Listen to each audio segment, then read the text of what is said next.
ֆիզիկական կոնտակտի բացակայությունը, ֆիզիկական ներազդեցության բացակայություն դեռևս չի նշանակում բռնության բացակայություն եւ բռնության ձևեր կան, որոնք չի նշանակում, որ ինչ-որ մեկին խփում է։ Եվ եթե այս տեսակետից նայենք տրամաբանությունը, ընդհանրապես կարող ենք արձանագրել, որ բռնության միջավայր կա մեծ հաշվով, խտրականությունը ինչա այդտեղ իհարկե տերմինաբանության խնդիր կա, ես դա ուզում ասեի, պետք է հասկանալ խտրականություն ասելով ինչ նկատի ունենք, բայց այդ բանավեճը, բայց այո, այն որ կա բռնություն եւ բռնության միջավայր, դա ակնհայտ է, ընդհանուր առմամբ մեր երկրում կա բռնության միջավայր, որովհետեւ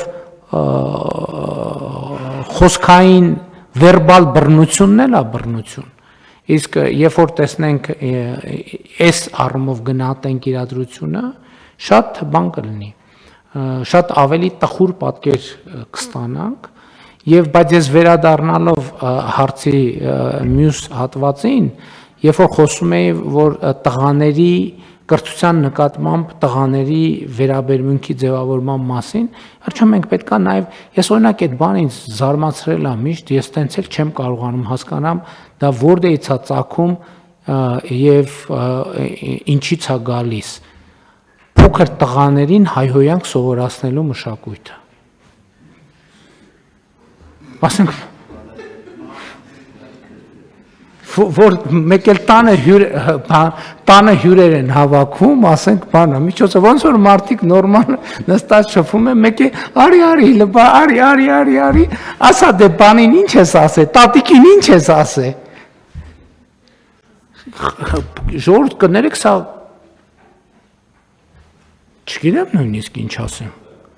չգիտեմ նույնիսկ ինչ ասեմ, էլի, ասենք սա ես բարեբախտաբար կարգավիճակի բերումով ահագին երկար չեմ առնչում նման իրադրության հետ, որովհետև դե իմ մոտ տենց բաներ ենթադրում եմ վերջին տարիներին այդպիսի տեսարաններին ականատես չեմ ելնում, բայց եթե ինձ ասեք, որ հիմա էլ չկա տենց բան, ես կերջանկանամ, բայց ես ենթադրում եմ, որ դա ընդամենը նրանից է, որ ընդունված չի վարչապետի մոտ տենց տեսարանները ի ցույց դնել։ Չնայած եթե ընդունված չի, ուրեմն կան կալում, որ դա այդքան էլ տենց բան, լավ բան չի։ Համեցեք Տիկին Անդրեասյան, դուք բանն եք ասել։ Շնորհակալություն, պարոն վարչապետ, ես էլ կուզեմ ընդգծել, որ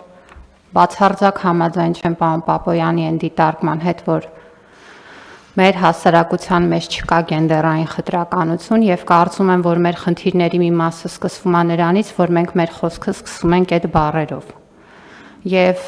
չգիտես ինչու մեզ թվում է, որ եթե մեր դիմացինը կին է, ուրեմն այդտեղ մենք պիտի գենդերազգայուն միջավայր ունենանք, իրականում այդպես չի։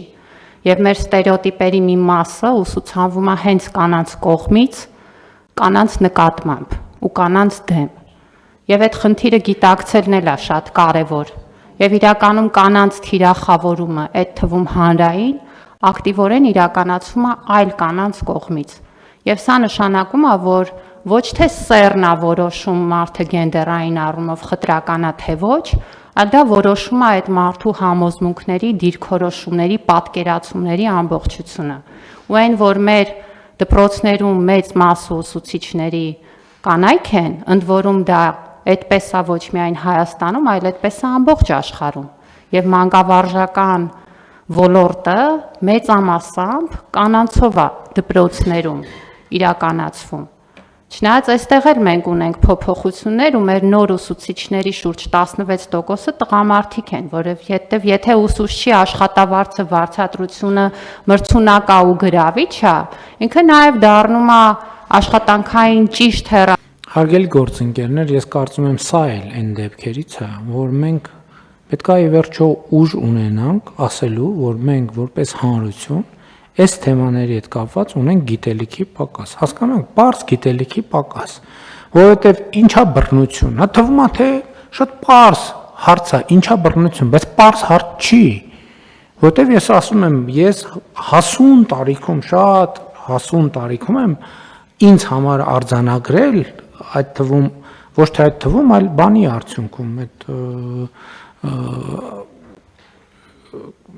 կրթական, այսինքն ընթերցանության, այլ իրավիճակների եւ այլն, որ բռնությունը միայն ֆիզիկական կոնտակտով չի ֆիզիկական ներազդեցությամբ չի արտահայտվում, բայց էլի երբ որ մենք խոսում ենք գենդերային խտրականության եւ քաղաքականության մասին, ես ինչ ասվում է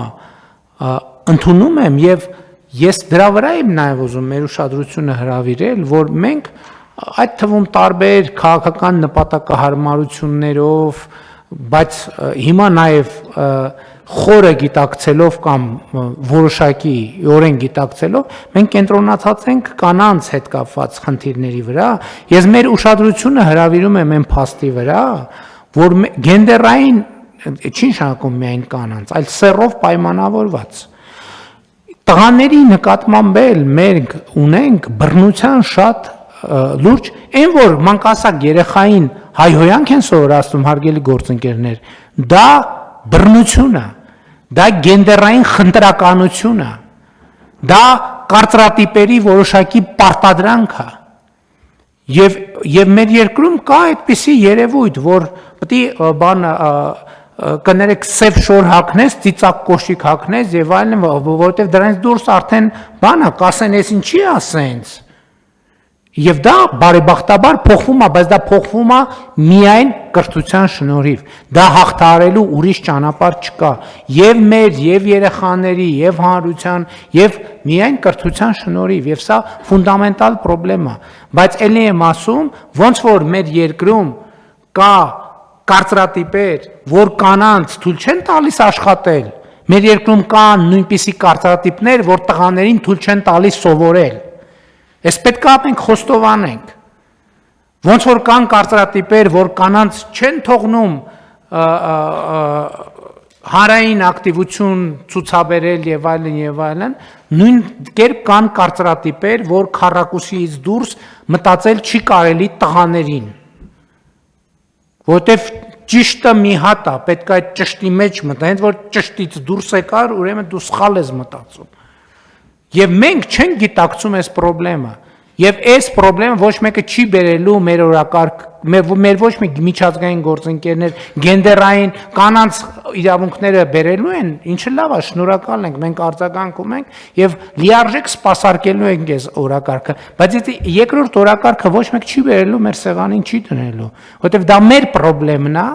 եւ մենք պետք է առերեսվենք։ Իմ ասածն է, որ երբ որ մենք ասում ենք գենդերային խտրականություն, այո, մենք ճիշտ է առաջին հերթին, բայց այս երկրորդ հատվածում չմոռանանք, որովհետև այդ նույն բանակի մասին, որ անընդհատ խոսում ենք, ու վերջում ասում ենք, վայ, բա ուր է նայում ռազմական ոստիկանությունը, քննչական կոմիտեն, դատախազությունը, դատարանները, մենք պետք է հետ գնանք, հասկանանք, որ այդ պատմությունը սկսել է շատ ավելի վաղ։ Երբ որ դա նկատմամբ միջավայրի նկատմամբ բանակում խնդիրների մի մեծ մասը ձևավորվում են միջավայրի նկատմամբ մեր վերաբերմունքի կուլտուրայից։ Ժողովուրդ ջան, Հայաստանի Հանրապետությունում տղամարդու համար ավել բռնելը ամոթ է։ Խնդիրը ավելի ու տղամարդու մասին չի, խնդիրը միջավայրի մասին է։ Աղբի մեջ ապրելը ամոթ չի, աղբը հավաքելը տղամարդու կողմից կարող է եւ ամոթ լինի։ Կարող է նաեւ մահացու մեղք լինի։ Հետո ասում են, բանակում այդ ոնց եղավ, տենց եղավ, որ բանի 15-րդ բառը հայհոյանքն է, 30-րդ բառը ուրիշից ինչ-որ բան խլելու կուլտուրան է, եւ բանի գերիշխանություն եւ գերակայություն հաստատել համագործակցության տրամաբանությունը դուրս դնելը բանանել ոհմակային տրամաբանության մեջ ամբողջ կյանքը եւ կյանքի փիլիսոփայությունը դասավորել։ Հետո բա ոնց եղավ։ Հենց այդտենց եղավ, ժողովուրդ ջան։ Ես դրա համար եմ ասում եւ այս թեմաների հետ մենք ինչքան հրապարակային այդքան չենք աշխատում, բայց ոչ հրապարակային շատ մանրակրկիտ ենք աշխատում։ Եվ այդ աշխատանքի արդյունքում է, որ ես եկել եմ եզրակացությամբ, ասում եմ, բանակում արկա խնդիրների 90%-ը բանակի հետ ոչ, բանակը 2 տարին ընդամենը ժողովուրդ ջան։ Չի կարա 2 տարում այդքան խնդրեմ ձևավորվի։ 90%-ը կապված չեն բանակի հետ։ Կապված են բանակին նախորդող եւ հաջորդող շրջանի հետ, որը հետ ու առաջ այդ ազդեցությունը ունենում է։ Այստեղ զուգահեռ նաեւ հարց բարձրացվեց նաեւ նույն զինծառայության հետ կապված, թե բասրա ոնց ենք նայում, այստեղ գենդերային խտրականության հարց կա, թե չկա։ Այո, կարծում ենք, որ կա, եւ նաեւ այդ է պատճառը, որ մենք հիմա ջանքեր ենք գործադրում, որ կանանց համար կամավոր, ժամկետային, պայմանագրային, տենց մի հատ հիբրիդային անուն ենք մտածել, որ նաեւ այդ խնդիրը լուծենք։ Եվ սա հացերի շատ լուրջ կոմպլեքս է, որովհետեւ այն որ ներողություն եմ խնդրում, ընտանիքի խնամքի ենթակա անդամին պետքա խնամքով զբաղվում է 99%-ով կինը, կապ ունի նրա հետ, որ զորակոչվում է միայն տղամարդը։ Չի կարա կապ չլինի։